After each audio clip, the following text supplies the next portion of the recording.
Muy buenos días, mis queridos amigos y hermanos que me escuchan nuevamente con ustedes trayéndoles la lección para la segunda semana de este nuevo trimestre que hemos comenzado estudiando en el Crisol con Cristo.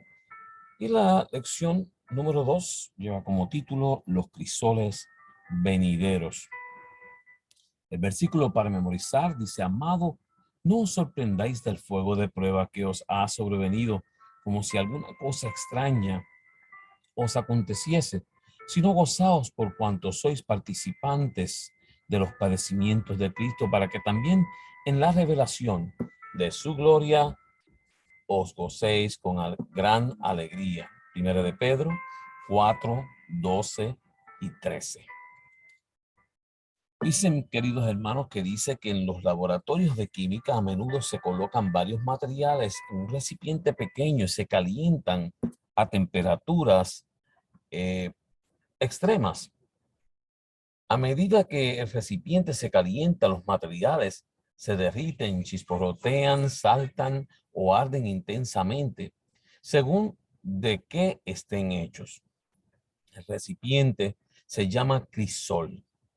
El diccionario define crisol como recipiente que se utiliza para derretir una sustancia que requiere una temperatura muy elevada.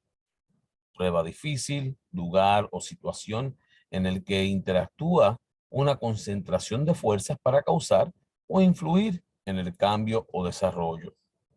Estas definiciones también nos dan una idea práctica de lo que sucede en nuestra vida espiritual. Esta semana resaltaremos algunas razones por las que de repente podemos encontrarnos bajo presión y experimentar pruebas en ámbitos en ámbitos en que las circunstancias nos hacen cambiar, desarrollar y crecer en carácter. Esto nos ayudará a ser conscientes de lo que Dios está haciendo en nuestra vida, para que cuando entremos en un crisol tengamos una idea de cómo responder eh, a estas situaciones. Y esta semana, ¿cuáles son las causas de los momentos difíciles que experimentamos a lo largo de nuestra vida, ¿verdad? Y eso es lo que vamos a estar escudriñando esta semana. Así que vamos a ver de qué son los crisoles venideros, ¿verdad? Veamos. Un crisol, como hemos hablado, es un recipiente que se utiliza para derretir una sustancia que requiere una temperatura muy elevada. Entonces, como por ejemplo el oro, se pone en un crisol para poder derretir. También se usa metafóricamente para hablar de una prueba difícil o de un lugar, una situación que puede producir un cambio, un desarrollo en las personas o en su carácter. No todos los crisoles son iguales, ni tienen el mismo origen. Y examinaremos, pues, diversos tipos de crisoles que, como creyentes, pueden afectar nuestra vida, ¿verdad? Entre ellos, esta semana vamos a estar estudiando los crisoles del cristiano en Primera de Pedro 4, 12 y 19. Los crisoles de Satanás en Primera de Pedro 5, 8 al 11. Y los crisoles del pecado en Romanos 1, 18 al 32.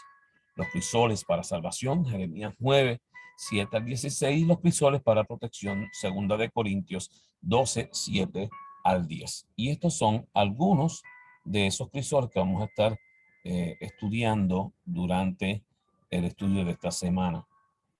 Fíjense, vamos a ir viendo los crisoles de un cristiano, ¿verdad? Vamos a ver de qué se trata cada uno de estos crisoles, ¿verdad? Eh, Dice en Primera de Pedro 4:12, dice allá: Amados, no os sorprendáis del fuego de prueba que os ha sobrevenido, como si alguna cosa extraña os aconteciese. Ser cristiano conlleva dificultades. Mantenerse fieles ante el pecado, defender la verdad frente al error o simplemente testificar que Jesús es el Salvador del mundo nos crea enemigos que están dispuestos a hacernos daños para poder acallar nuestro testimonio. Esta experiencia de sufrir por nuestra fe puede considerarse un proceso de fundición, el proceso del crisol.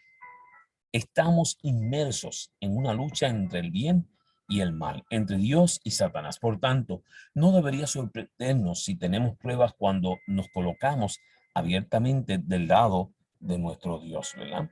Así que no se sorprenda, hermano. Los crisoles del cristiano a veces suelen ser un poco difíciles, pero sí tienen un propósito muy especial.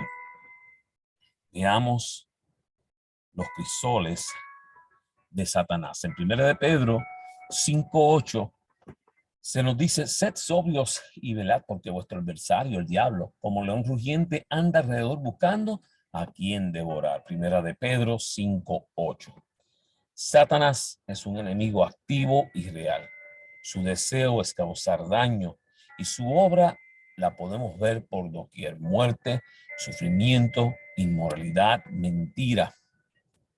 Está especialmente interesado en hacer que pequemos o destruirnos si no lo consigue.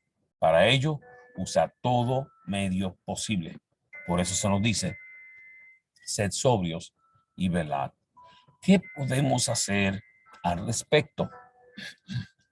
Practicar el dominio propio, estar alerta y resistir, manteniéndonos firmes en la fe. 1 de Pedro 5:8 al 9. En esta batalla, Dios nos promete restaurarnos y hacernos fuertes, firmes y estables. En 1 de Pedro 5:10. Recordemos que Satanás es un enemigo vencido. Y lo podemos ver allá en las escrituras, buscando en Lucas 10:18, Romanos 16:20, Apocalipsis 12:11. Aferrémonos a Jesús y la victoria está asegurada. Por lo tanto, estudiemos más la Biblia, oremos para que así podamos nosotros estar más arraigados de Dios y estar pendientes de todas las acechanzas del enemigo. Veamos lo que hacen los crisoles del pecado.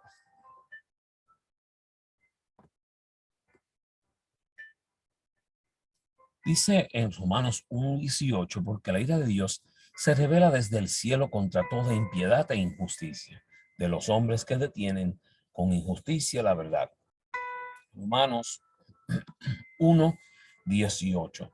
El pecado tiene efectos secundarios, siempre. Gálatas 6:7. Aunque Dios tiene poder para evitar los resultados de nuestros pecados, generalmente deja que suframos sus consecuencias a fin de que entendamos cuán dañino y ofensivo es el pecado. No podemos pretender pecar y quedar impunes, o pensar que Dios ya entenderá mi situación. Transgredir las leyes morales o de salud implica sufrimiento, un crisol autoimpuesto. Piensen muy claramente que dices que es un crisol autoimpuesto, pues se lo pone usted mismo si usted decide pecar. Romanos 1:21 al 32 nos muestra el proceso del pecado. Y yo solamente le voy a decir las etapas. Si usted puede escudriñar allá, Romanos 1:21 al 32. Primero, en versículo 21, dejamos de pensar en Dios. Versículo 22, confiamos en nuestra sabiduría. En el versículo 23, adoramos lo terrenal. En el 28, Dios deja que sigamos nuestro camino. Al fin y al cabo, es tu decisión, es mi decisión. El pecado se manifiesta abiertamente en versículos 29 al 32. Y así es que trabaja los crisoles del pecado. Así que mucho cuidado para que después no suframos innecesariamente. Muy bien. Los crisoles para salvación. Jeremías 9:7 dice: por tanto, así ha dicho Jehová de los ejércitos: he aquí que yo los refinaré y los probaré. ¿Por qué? ¿Qué más he de hacer por la hija de mi pueblo? Jeremías 9:7. Más allá de las consecuencias de nuestros pecados, Dios está preocupado por el pecado mismo, especialmente por el pecado no confesado.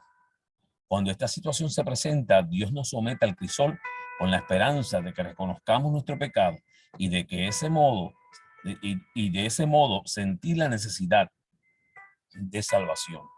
Entonces tenemos que acercarnos más a Él. Mire, el crisol comienza cuando Dios llama nuestra atención hacia nuestro pecado, a veces de formas dolorosas. A veces hay cosas que suceden en tu vida que te está llamando la atención porque quiere que tú transformes y cambie tu manera de pensar. Sentimos dolor profundo cuando somos conscientes de ese pecado y decidimos posiblemente alejarnos en ese momento, apartarnos del pecado. Dice que el proceso se endurece cuando tenemos que elegir renunciar al pecado al que nos hemos aferrado. Así es que mucho cuidado con aferrarse al pecado, los crisoles para salvación, y dejar que Dios pueda ser el que trabaje en nuestras vidas. Y otro crisol, el crisol para protección. Vamos a ver lo que nos dice este crisol. Dice que, y para que la grandeza de las revelaciones no me exaltase medidamente, me fue dado un aguijón en mi carne, un mensajero de Satanás, que me abofetee para que no me enaltezca sobremanera. Segunda de Corintios 12:7. En ocasiones, Dios permite que Satanás nos someta a ciertos crisoles para fortalecernos y evitar así que caigamos en futuros pecados. Y recuérdense que aquí el que hablaba era Pablo, que nos decía que había un problema que él tenía que lidiar.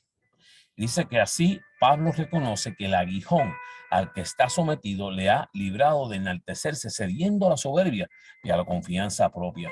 Él reconoce que este problema que estaba teniendo de su vida, ¿ok?, estaba ayudándole a que él no se diera ninguna gloria de lo que él hacía. Y fíjate que dice, este aguijón al que está sometido lo había liberado de enaltecerse, cediendo a la soberbia, a la confianza propia. Por ello, su conclusión es que cuando soy débil, entonces soy fuerte, en 2 Corintios 12:10. En resumen, no todos los crisoles o pruebas a los que estamos sometidos tienen el mismo origen, con la misma intención. Pidamos al Espíritu Santo que nos ayude a reconocer cada caso y a actuar en consecuencia a ello, ¿verdad? Así que mucho cuidado, pero sí, crisoles para protección, para ayudarnos, para que nosotros en nuestra vida espiritual no nos vayamos a creer que nosotros somos los que estamos llevando a cabo todo el trabajo, sino que hay algo más grande, algo superior que está sobre nosotros haciendo esta labor.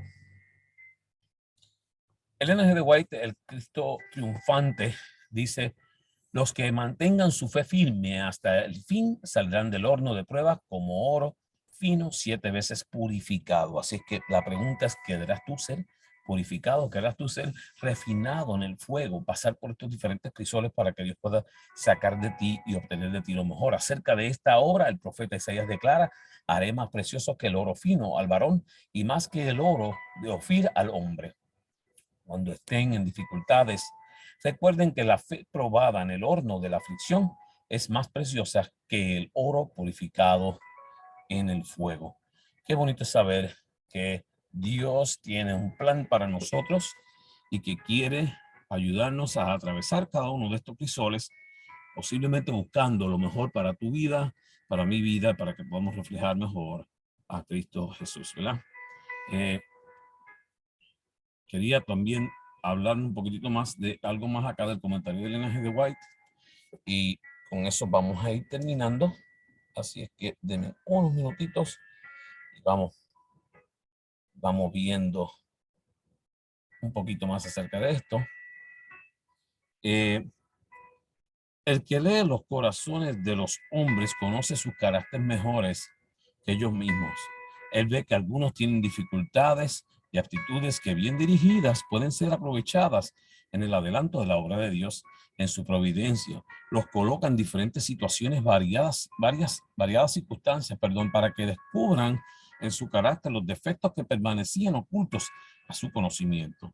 Les da la oportunidad para enmendar estos defectos y prepararse para servirlo. Muchas veces permite que los fuegos de la aflicción los asalten para que puedan ser purificados. Así es que te pregunto, mi querido amigo y hermano que me escuchas, hoy, ¿quieres tú ser purificado? ¿Quieres ser tú transformado, pasado por el fuego? Oramos. Amante Padre que habitas en los altos de los cielos, te damos gracias por la oportunidad que tú nos das de estar ante tu presencia nuevamente, estudiando tu palabra y sobre todo reconociendo que necesitamos ser transformados de una manera especial y que solamente lo podemos lograr pasando a través de estos diferentes crisoles. Quédate en nuestras vidas, en nuestros corazones y transfórmanos. Señor, te lo pedimos en el nombre de Jesús. Amén.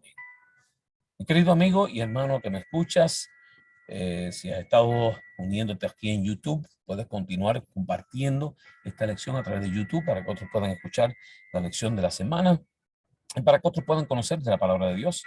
Y si no puedes o no tienes YouTube, puedes hacerlo también a través de Spotify y de podcast. Allí vas en el buscador y escribes lección de escuela sabática, comentarios, y allí puedes escuchar la lección también. Dios te bendiga, Dios te guarde.